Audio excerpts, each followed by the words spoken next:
Why can a soft ring of rubber hold a 2-ton car through a corner, but suddenly feel like ice in the rain? The answer is hiding in a place you never see, the microscopic battlefield under your tire. Tires grip because rubber doesn't just rub the road.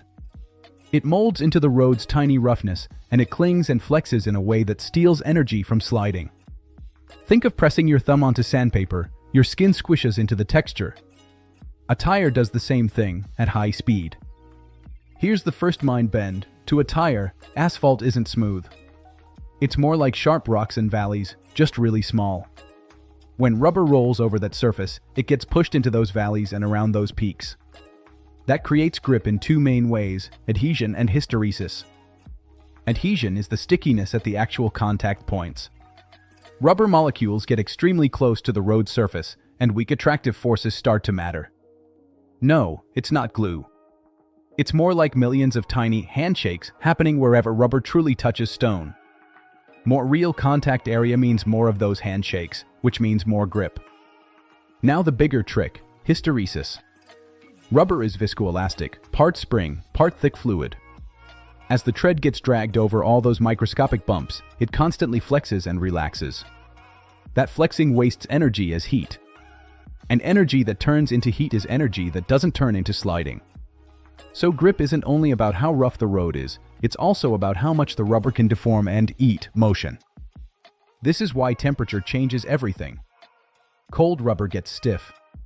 Stiff rubber can't mold into the road's texture as well, so you lose contact area and you lose hysteresis.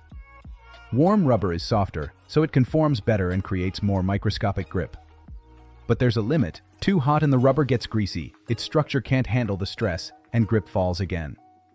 That's why tires have a sweet spot, and why racing tires are basically useless when they're cold. Now rain.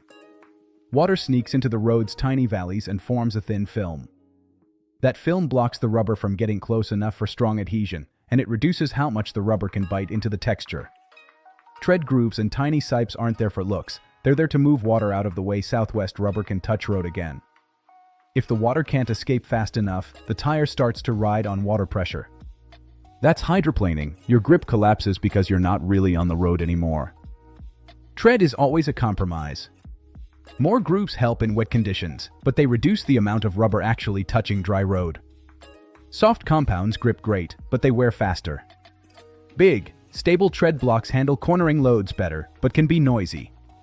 And bald tires. On dry road they might still feel okay, until you need water evacuation, then they turn into skates.